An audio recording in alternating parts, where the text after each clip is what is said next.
Dairy farming एक तरह की खेती है। इसका मेन काम है मिल्क प्रोड्यूस करना। यह मिल्क मिलता है एनिमल्स जैसे काउस और बफलोज से। कभी कभी गोट्स को भी मिल्क के लिए यूज किया जाता है, फिर यह मिल्क पीने के लिए यूज होता है। इससे बहुत सारे प्रोडक्ट्स भी बनाए जाते हैं। इन प्रोडक्ट्स में शामिल हैं कर्ड, घी, बटर और चीज। डेयरी फार्मिंग बहुत पुराना काम है। यह हजारों सालों से किया जा रहा है। इससे बहुत से लोगों को न्यूट्रिशियस खाना मिलता है। इंडियन एग्रीकल्चर में डेयरी फार्मिंग का बहुत बड़ा रोल है। भारत किसानों का देश है। बहुत से फार्मर्स अपनी रोजी रोटी के लिए एग्रीकल्चर पर डिपेंड करते हैं। डेयरी फार्मिंग उन्हें इनकम का एक एक्स्ट्रा सोर्स देती है। इससे उन्हें पूरे साल पैसे कमाने में मदद मिलती है। यह क्रॉप्स जैसा नहीं है जिनसे इनकम सिर्फ हार्वेस्ट के बाद मिलती है। मिल्क को डेली या वीकली बेचा जा सकता है। यह रेगुलर इनकम फार्मर्स को अपने घर के खर्चे बेहतर तरीके से मैनेज करने में मदद करती है। इससे उनकी लाइफ और स्टेबल हो जाती है। इंडिया में न्यूट्रिशन के लिए मिल्क बहुत इंपॉर्टेंट है। यह एक कंप्लीट फूड है। इसमें प्रोटीन्स, फैट्स, विटामिन्स और मिनरल्स होते हैं। ये सब एक हेल्थी बॉडी के लिए जरूरी है। बच्चों को ग्रोथ के लिए मिल्क की जरूरत होती है। बड़ों को स्ट्रांग और हेल्थी रहने के लिए इसकी जरूरत होती है। मिल्क स्ट्रांग बोन्स और दांत बनाने में मदद करता है। इंडिया में बहुत से लोग वेजिटेरियन हैं। उनके लिए मिल्क अच्छी क्वालिटी के प्रोटीन का एक की सोर्स है।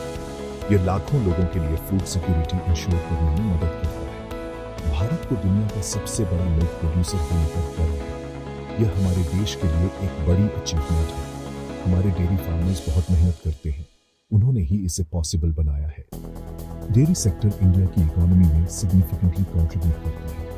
इससे रूरल एरियाज में बहुत से लोगों को एम्प्लॉयमेंट मिलता है। इसमें महिलाएं भी शामिल हैं जो एनिमल केयर में एक बड़ा रोल निभाती हैं। सरकार भी डेयरी डेवलपमेंट को सपोर्ट करती है। इससे हमारे किसानों को ज्यादा मिल्क प्रोड्यूस करने और अपनी लाइफ को बेहतर बनाने में मदद मिलती है। डेयरी फार्म स्टार्ट करने के लिए अच्छी प्लानिंग चाहिए। इसमें जल्दबाजी नहीं करनी चाहिए। सबसे पहले आपको प्रॉपर रिसर्च करनी होगी। डेयरी फार्मिंग के बारे में सीखो। समझो कि इसमें क्या क्या होता है। किताबें और आर्टिकल्स पार हो। उन लोगों से बात करो जो पहले से इस बिजनेस में है। अच्छी नॉलेज सक्सेस की पहली सीढ़ी है। आपको एनिमल ब्रीड्स के बारे में पता होना चाहिए। आपको फीडिंग और मिल्किंग के बारे में भी पता होना चाहिए। प्रॉपर इंफॉर्मेशन आपको अपने फार्म के लिए अच्छे डिसीजन लेने में हेल्प करेगी। प्रैक्टिकल नॉलेज हासिल करना भी बहुत इंपॉर्टेंट है। किताबों से मिली थ्योरेटिकल नॉलेज अच्छी है, लेकिन प्रैक्टिकल एक्सपीरियंस उससे भी बेहतर है। आप अपने एरिया के सक्सेसफुल डेयरी फार्म्स में जा सकते हैं। ऑब्जर्व करो कि वे अपने जानवरों को कैसे मैनेज करते हैं। एक्सपीरियंस्ड फार्मर्स से सवाल पूछो। उनकी सक्सेस और उनकी गलतियों से सीखो। कुछ एग्रीकल्चरल यूनिवर्सिटीज और कृषि विज्ञान केंद्र ट्रेनिंग प्रोग्राम्स ऑफर करते हैं। ये प्रोग्राम्स आपको मॉडर्न डेयरी प्रैक्टिसेस सिखा सकते हैं। ऐसी ट्रेनिंग बहुत यूजफुल होगी। नेक्स्ट, आपको एक सिंपल बिजनेस प्लान बनाना चाहिए। बिजनेस प्लान एक रोड मैप की तरह होता है। यह दिखाता है कि आप कहां जाना चाहते हो। यह भी दिखाता है कि आप वहां तक पहुंचने का प्लान कैसे करते हो। आपके प्लान में आपके गोल्स शामिल होने चाहिए। फॉर एग्जाम्पल, आप कितने जानवरों के साथ स्टार्ट करना चाहते हो। आप कितना मिल्क प्रोड्यूस करने का एम रखते हो। इसमें उन रिसोर्सेज की लिस्ट भी होनी चाहिए जिनकी आपको जरूरत पड़ेगी। इसमें लगने वाले कॉस्ट्स के बारे में सोचो। एक क्लियर प्लान आपको फोकस्ड रहने में हेल्प करता है। अगर आपको लोन चाहिए तो भी यह हेल्प करता है। स्टार्ट करने से पहले अपने पास जो रिसोर्सेज हैं उन्हें असेस करो। क्या आपके पास फार्म के लिए सूटेबल लैंड है? डेयरी एनिमल्स को शेड्स के लिए स्पेस चाहिए। उन्हें घूमने फिरने के लिए भी स्पेस चाहिए। आपको साफ पानी की अच्छी सप्लाई की जरूरत होगी। पानी एनिमल्स के पीने के लिए बहुत जरूरी है। ये शेड्स की क्लीनिंग के लिए भी जरूरी है। सोचो कि आप शुरू में कितना पैसा इन्वेस्ट कर सकते हो। यह आपका शुरू का इन्वेस्टमेंट है। अपने रिसोर्सेज को जानने से आपको रियलिस्टिकली प्लान बनाने में हेल्प मिलती है। यह बाद में आने वाली दिक्कतों से बचाता है। डेयरी फार्म को मैनेज करने के अलग अलग तरीके होते हैं। इन्हें डेयरी फार्मिंग सिस्टम्स कहते हैं। एक सिस्टम है एक्सटेंसिव सिस्टम। इस सिस्टम में जानवर खुली जमीन पर चरते हैं। वो वहां मिलने वाली घास और दूसरे पौधे खाते हैं। यह सिस्टम आम है जहां चरने के लिए बहुत सारी जमीन होती है। इसमें हाउसिंग और फीड में कम इन्वेस्टमेंट लगता है, लेकिन मिल्क प्रोडक्शन शायद कम हो सकता है। ऐसा इसलिए क्योंकि फीड क्वालिटी हमेशा कंट्रोल में नहीं होती। यह उन किसानों के लिए सूटेबल है जिनके पास बड़ी जमीनें हैं। दूसरा सिस्टम है इंटेंसिव सिस्टम। इसे जीरो ग्रेजिंग भी कहते हैं। इस सिस्टम में जानवरों को हर समय शेड्स में रखा जाता है। उन्हें उनके स्टॉल्स में खिलाया जाता है। किसान उन्हें कल्टीवेटेड फॉडर और कॉन्सेंट्रेट्स देते हैं। इस सिस्टम से फीडिंग पर बेहतर कंट्रोल रहता है। इससे मिल्क यील्ड्स ज्यादा हो सकती है। यह उन जगहों के लिए सूटेबल है जहां जमीन लिमिटेड होती है। कई कमर्शियल डेयरी फार्म्स ये सिस्टम इस्तेमाल करते हैं। इसमें शेड्स और रेगुलर फीड सप्लाई में ज्यादा इन्वेस्टमेंट लगता है। तीसरा ऑप्शन है सेमी इंटेंसिव सिस्टम। यह सिस्टम पहले दो का मिक्स है। जानवरों को दिन के कुछ हिस्से में चरने दिया जाता है, बाकी समय उन्हें शेड्स में रखा जाता है। उन्हें स्टॉल्स में एक्स्ट्रा फीड भी दिया जाता है। यह सिस्टम दोनों के बेनिफिट्स को बैलेंस करने की कोशिश करता है। यह पूरी तरह इंटेंसिव सिस्टम्स के मुकाबले फीड कॉस्ट्स कम कर सकता है। यह जानवरों को घूमने फिरने की थोड़ी फ्रीडम भी देता है। भारत में कई छोटे और मीडियम किसान इस सिस्टम को सूटेबल पाते हैं। सही सिस्टम चुनना बहुत जरूरी है। आपकी चॉइस कई फैक्टर्स पर डिपेंड करेगी। आपके पास कितनी जमीन है, इस पर ध्यान दें। अपने इलाके के क्लाइमेट के बारे में सोचें। आप कितने फाइनेंशियल रिसोर्सेज इन्वेस्ट कर सकते हैं, इसका असेसमेंट करें। आप किस स्केल ऑन ऑफ ऑपरेशन की प्लानिंग कर रहे हैं। छोटे किसान शायद कम इनिशियल कॉस्ट्स वाला सिस्टम पसंद करें। बड़े कमर्शियल फार्म्स ज्यादा आउटपुट के लिए इंटेंसिव सिस्टम्स चुन सकते हैं। फैसला करने से पहले इन फैक्टर्स को ध्यान से इवैल्यूएट करें। इससे आपके फार्म को सक्सेसफुल होने में मदद मिलेगी। डेयरी जानवरों के लिए अच्छा घर बहुत जरूरी है। आपको एक ठीक ठाक कैटल शेड बनाना होगा। शेड जानवरों को खराब मौसम से बचाना चाहिए। यह उन्हें बारिश, धूप और ठंड से महफूज रखना चाहिए। शेड हवादार होना चाहिए। इसका मतलब है कि ताजी हवा अंदर बाहर आनी जानी चाहिए। फर्श आसानी से साफ होने वाला होना चाहिए। चोट से बचाने के लिए यह फिसलने वाला भी नहीं होना चाहिए। आराम में रहने वाले जानवर सेहतमंद होते हैं और ज्यादा दूध देते हैं। हर जानवर के लिए काफी जगह होनी चाहिए। आपको चारे के लिए एक अलग जगह चाहिए होगी। चारा आपके जानवरों का खाना होता है। आप शायद अपना हरा चारा खुद उगाएं। अगर ऐसा है तो आपको खेती के लिए जमीन चाहिए। अगर आप चारा खरीदते हैं तो उसे रखने के लिए जगह चाहिए। सूखा चारा जैसे कि हे या भूसे को सूखा रखना होता है। साइलेज जो कि बचाया हुआ हरा चारा होता है, उसके लिए खास गड्ढे या बंकर्स चाहिए होते हैं। अच्छी क्वालिटी वाले चारे की लगातार सप्लाई बहुत जरूरी है। अच्छे खाने के बिना जानवर ज्यादा दूध नहीं दे सकते। अपने चारे का मैनेजमेंट ध्यान से प्लान करें। दूध निकालने के उपकरण एक और जरूरी चीज है। एक या दो जानवरों वाले बहुत छोटे फार्म के लिए हाथ से दूध निकालना आम बात है। इसके लिए हुनर और साफ सफाई की जरूरत होती है। अगर आप ज्यादा जानवर रखने का प्लान कर रहे हैं तो मिल्किंग मशीन के बारे में सोचें। मिल्किंग मशीन समय और मेहनत बचा सकती है। अगर सही तरीके से इस्तेमाल किया जाए तो वे ज्यादा हाइजीनिक भी हो सकती है। अलग अलग तरह की मिल्किंग मशीन्स मिलती हैं। ऐसी मशीन चुनें जो आपके झुंड के साइज के हिसाब से ठीक हो। दूध की क्वालिटी के लिए मिल्किंग इक्विपमेंट की ठीक से सफाई बहुत जरूरी है। डेयरी फार्म के लिए पानी की भरोसेमंद सप्लाई बहुत जरूरी है। जानवरों को हर रोज पीने के लिए बहुत सारा साफ पानी चाहिए होता है। शेड और उपकरण साफ करने के लिए भी पानी चाहिए होता है। आपको शायद कुआं या बोरवेल खोदना पड़े। पक्का करें कि पानी टेस्ट किया हुआ हो और जानवरों के लिए सेफ हो। वेस्ट का सही मैनेजमेंट भी बहुत जरूरी है। जानवरों का वेस्ट या गोबर ठीक से जमा करके ठिकाने लगाना होता है। इसे फसलों के लिए खाद बनाने में इस्तेमाल किया जा सकता है या इसे बायोगैस प्लांट में इस्तेमाल किया जा सकता है। सेक्शन 5, फार्म का दिल, डेयरी पशुओं को चुनना और उनका मैनेजमेंट करना। डेयरी पशुओं की सही नस्ल चुनना एक बहुत जरूरी फैसला है। गायों और भैंसों की बहुत सारी नस्लें होती हैं। देसी भारतीय नस्लें जैसे गिर, साहिवाल या रेड सिंधी मजबूत होती हैं। ये हमारे यहाँ के माहौल में अच्छी तरह से ढल जाती है। इनमें बीमारियों से लड़ने की ताकत भी ज्यादा होती है। विदेशी नस्लें जैसे होल्स्टीन फ्रीजन या जर्सी बहुत ज्यादा दूध देती हैं, लेकिन उन्हें ज्यादा देखभाल और बेहतर मैनेजमेंट की जरूरत होती है। क्रॉसब्रेड जानवर देसी और विदेशी नस्लों के मिले जुले होते हैं। उनमें अक्सर दूध की पैदावार और माहौल में ढलने की क्षमता का अच्छा तालमेल होता है। जब आप जानवर खरीदें तो पक्का कर लें कि वे सेहतमंद हों। सबसे अच्छा है कि जानवर भरोसेमंद जगहों से खरीदें। ये सरकारी फार्म या जाने माने ब्रीडर हो सकते हैं। अच्छी सेहत के लक्षण देखें। जानवर चौकन्ना और फुर्तीला होना चाहिए। उसकी खाल मुलायम और चमकदार होनी चाहिए। ऐसे जानवरों से बचें जो सुस्त दिखें या जिनकी खाल खुरदुरी हो। उनकी आंखें, नाक और मुंह देखें कि कोई रिसाव तो नहीं है। अच्छा रहेगा कि जानवरों को खरीदने से पहले डॉक्टर से चेक करवा लें। इससे आगे आने वाली परेशानियों से बचा जा सकता है। डेयरी पशुओं के लिए सही खान-पान और पोषण बहुत जरूरी है। आप अपने जानवरों को जो खिलाते हैं उसका सीधा असर उनकी सेहत पर पड़ता है। इसका असर इस पर भी पड़ता है कि वे कितना दूध देते हैं। संतुलित आहार में हरा चारा, सूखा चारा और दाना शामिल होना चाहिए। हरे चारे से विटामिन और रसीलापन मिलता है। सूखे चारे से फाइबर मिलता है। दाना प्रोटीन और एनर्जी से भरपूर है। पक्का हरा साफ पीने का पानी हमेशा मौजूद है। अपने जानवरों के लिए अच्छा खान-पान का प्लान बनाने के लिए किसी पशु विशेषज्ञ या डॉक्टर से सलाह लें। अच्छी सेहत के लिए बीमारियों से बचाव बहुत जरूरी है। नियमित डॉक्टरी जांच से परेशानियों का जल्दी पता लगाने में मदद मिलती है। अपने जानवरों को आम बीमारियों से बचाने के लिए टीका लगवाएं।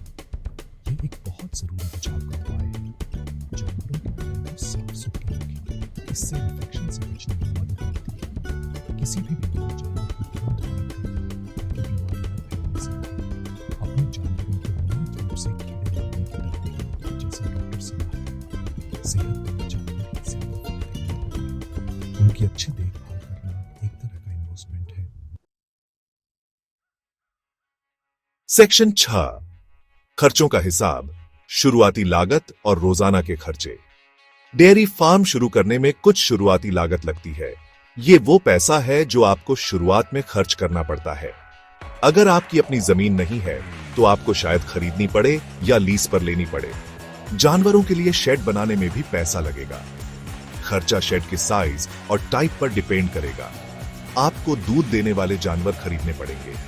जानवरों की कीमत उनकी ब्रीड, उम्र और दूध देने की कैपेसिटी पर डिपेंड करती है। बेसिक सामान जैसे दूध निकालने की बाल्टी, जानवरों के खाने के बर्तन और चारा काटने की मशीन भी शुरुआती खर्चे में जुड़ते हैं। शुरुआती सेटअप के अलावा रेगुलर ऑपरेशनल कॉस्ट्स भी होते हैं। ये वो खर्चे हैं जो आपको रोज या महीने में करने पड़ेंगे। सबसे बड़ा ऑपरेशनल कॉस्ट आमतौर पर जानवरों का चारा होता है।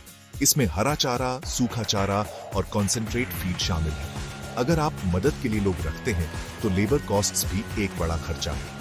आपको जानवरों के डॉक्टर की सर्विसेज और दवाइयों के लिए भी पैसे देने पड़ेंगे। लाइटिंग और इक्विपमेंट के लिए बिजली के बिल भी जुड़ते जाते हैं। पानी का खर्चा अगर लगता है तो उसका भी ध्यान रखना चाहिए। इन बार बार होने वाले खर्चों के लिए केयरफुल बजटिंग की जरूरत होती है। चलिए एक छोटी यूनिट का एग्जाम्पल लेते हैं। मान लीजिए 3 दूध देने वाली गायों का शुरुआती इन्वेस्टमेंट लगभग 2 लाख से 4 लाख रुपए तक हो सकता है। इसमें जानवरों की कीमत, एक सिंपल सा शेड और बेसिक इक्विपमेंट शामिल होगा। असली रकम आपकी लोकेशन और चॉइसेस के हिसाब से अलग अलग होगी। 3 गायों के लिए हर महीने का ऑपरेशनल कॉस्ट 15,000 से 25,000 रुपए तक हो सकता है। इसमें ज्यादातर चारा और लेबर का खर्चा शामिल होगा। ये सिर्फ अंदाजे वाले फिगर्स हैं।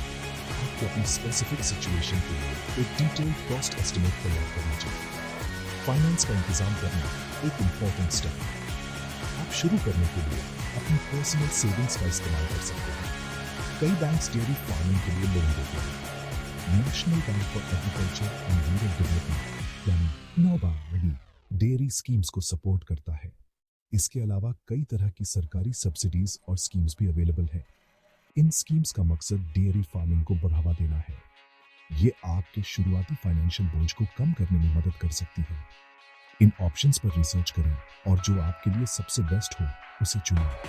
सही फाइनेंशियल प्लानिंग एक लॉन्ग टर्म चलने वाले डेयरी बिजनेस के लिए बहुत जरूरी है। सेक्शन 7, फायदे उठाना, डेयरी फार्मिंग के फायदे और प्रॉफिटेबिलिटी। डेयरी फार्मिंग का एक बड़ा फायदा है रेगुलर इनकम। दूध एक ऐसा प्रोडक्ट है जिसे रोज या हर हफ्ते बेचा जा सकता है। इससे किसान को लगातार कैश मिलता रहता है। फसलों की खेती से अलग जहां इनकम सिर्फ फसल कटाई के बाद आती है, डेयरी फार्मिंग लिक्विडिटी देती है। ये रेगुलर इनकम किसानों को उनके रोज के घरेलू खर्चे पूरे करने में मदद करती है। इससे उन्हें बच्चों की पढ़ाई और दूसरे खर्चों के लिए पैसे मिलते हैं। ये फाइनेंशियल स्टेबिलिटी एक बहुत बड़ा एडवांटेज है। इससे खेती करने वाले परिवारों की लाइफ में अनसर्टेनिटी कम होती है। डेयरी फार्मिंग से सिर्फ दूध से ही इनकम नहीं होती, पैसे कमाने के और भी तरीके हैं।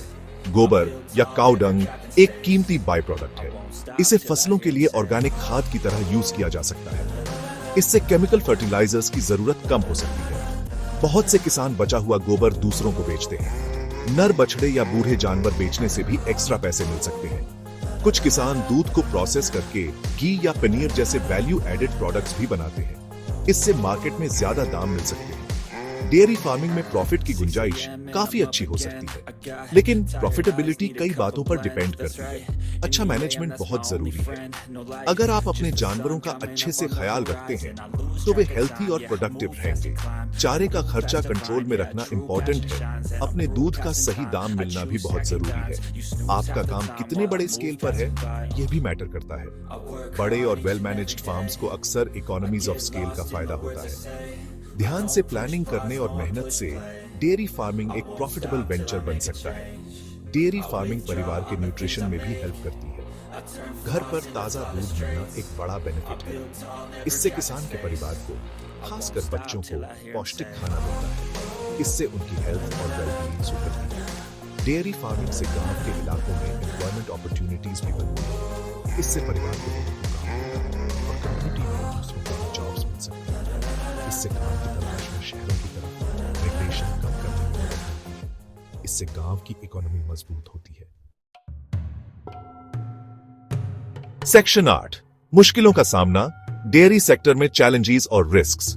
डेयरी फार्मर्स को अक्सर मिल्क के प्राइस फ्लक्चुएशंस यानी कीमतों में उतार चढ़ाव के चैलेंजेस का सामना करना पड़ता है। मिल्क का प्राइस ऊपर नीचे हो सकता है।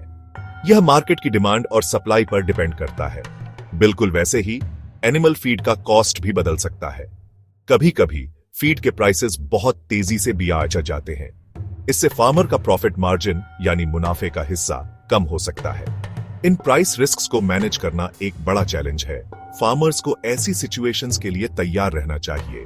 डेयरी कोऑपरेटिव ज्वाइन करने से कभी कभी मिल्क का स्टेबल प्राइस यानी स्थिर दाम मिलने में हेल्प हो सकती है। डेयरी फार्मिंग में एनिमल डिजीजेज यानी पशुओं की बीमारियां एक बड़ा रिस्क है। फूट एंड माउथ डिजीज जैसी बीमारियों का आउटब्रेक बहुत तबाही वाला हो सकता है। बीमार पशु कम मिल्क देते हैं। सीरियस केसेस में पशु मर भी सकते हैं। इससे फार्मर को बहुत बड़ा फाइनेंशियल लॉस यानी आर्थिक नुकसान होता है। इलाज से बेहतर हमेशा रोकथाम होती है। रेगुलर वैक्सीनेशंस और अच्छी हाइजीन प्रैक्टिसेस बहुत एसेंशियल हैं। टाइम पर और अफोर्डेबल वेटरिनरी सर्विसेज तक एक्सेस भी बहुत इंपॉर्टेंट है। अनफॉर्चुनेटली यह हमेशा रिमोट रूरल एरियाज यानी दूर दराज के ग्रामीण इलाकों में अवेलेबल नहीं होता। अच्छी क्वालिटी के फॉडर और वाटर की शॉर्टेज एक सीरियस प्रॉब्लम हो सकती है। ग्रीन फॉडर अच्छे मिल्क प्रोडक्शन के लिए एसेंशियल है, लेकिन इसकी अवेलेबिलिटी सीजनल हो सकती है। ड्राई सीजन्स में ग्रीन फॉडर स्केयर्स यानी कम हो जाता है और एक्सपेंसिव भी। वाटर स्कार्सिटी यानी पानी की कमी इंडिया के कई हिस्सों में एक और बढ़ती हुई चिंता कंसर्न है। डेयरी एनिमल्स को बहुत सारा वाटर चाहिए होता है। वाटर की कमी उनकी हेल्थ और मिल्क यील्ड यानी दूध की पैदावार पर असर डालती है। क्लाइमेट चेंज इन प्रॉब्लम्स को और भी बुरा बना सकता है। फार्मर्स को फॉडर और वाटर सिक्योरिटी के लिए प्लान करना चाहिए। बहुत से छोटे डेयरी फार्मर्स को अपना मिल्क मार्केट करने में डिफिकल्टीज आती है। उनके पास अनऑर्गेनाइज्ड मार्केट्स तक इजी एक्सेस नहीं हो सकती। उन्हें शायद लोकल मिडलमैन को मिल्क बेचना पड़ता है। ये मिडलमैन शायद फेयर प्राइस यानी उचित दाम ना दें। प्रॉपर स्टोरेज और ट्रांसपोर्ट फैसिलिटीज की कमी से मिल्क में स्पॉइलेज यानी खराबी भी हो सकती है। अच्छे वेटरिनरी सर्विसेज और क्रेडिट फैसिलिटीज यानी लोन की सुविधा तक एक्सेस भी लिमिटेड हो सकती है। गवर्नमेंट और डेयरी कोऑपरेटिव्स इन चैलेंजेस को एड्रेस करने के लिए काम कर रहे हैं, लेकिन छोटे फार्मर्स को इफेक्टिवली यानी असरदार तरीके से सपोर्ट करने के लिए और एफर्ट की जरूरत है। सेक्शन 9 कंक्लूजन, सफल डेयरी फार्मिंग के लिए आपकी जर्नी। कुल मिलाकर डेयरी फार्मिंग एक बहुत प्रॉमिसिंग वेंचर है। यह भारतीय किसानों के लिए इनकम का एक अच्छा सोर्स हो सकता है। इससे रेगुलर अर्निंग्स होती हैं और रूरल लाइवलीहुड्स को सपोर्ट मिलता है।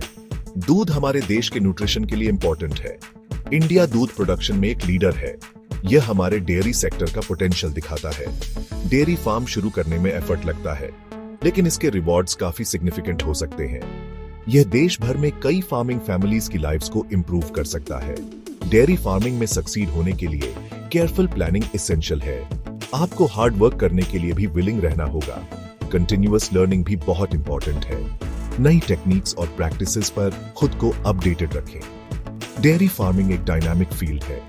चीजें हमेशा बदलती रहती हैं। नए आइडियाज के लिए ओपन रहने से आपको अडेप्ट करने में हेल्प मिलेगी। हेल्प मांगने में अफ्रेड ना हो। आपको गाइड करने के लिए कई रिसोर्सेज अवेलेबल हैं। सक्सेस उन्हीं को मिलती है जो प्रिपेयर्ड और परसिस्टेंट होते हैं। किसानों को वेरियस एजेंसीज से सपोर्ट लेना चाहिए। गवर्नमेंट डिपार्टमेंट्स डेयरी डेवलपमेंट के लिए कई स्कीम्स ऑफर करते हैं। डेयरी कोऑपरेटिव्स एक वाइटल रोल प्ले करती हैं। वे मिल्क कलेक्शन, मार्केटिंग और इनपुट सप्लाई में हेल्प करती हैं। वे टेक्निकल गाइडेंस भी प्रोवाइड करती हैं। एग्रीकल्चरल यूनिवर्सिटीज और research institutions valuable knowledge offer कर सकते हैं।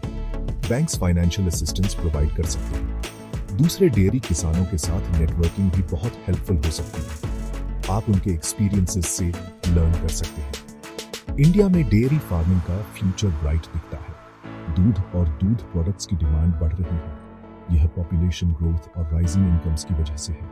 इस सेक्टर में किसानों के लिए कई अपॉर्चुनिटीज हैं। सही अप्रोच के साथ आप एक सक्सेसफुल डेयरी एंटरप्राइज बना सकते हैं। हम एस्पायरिंग फार्मर्स को डेयरी फार्मिंग कंसिडर करने के लिए इंकरेज करते हैं। यह प्रॉस्पेरिटी का एक पाथ है। यह हमारे नेशन की प्रोग्रेस में कंट्रीब्यूट करने का भी एक वे है। अपनी जर्नी आज ही कॉन्फिडेंस के साथ स्टार्ट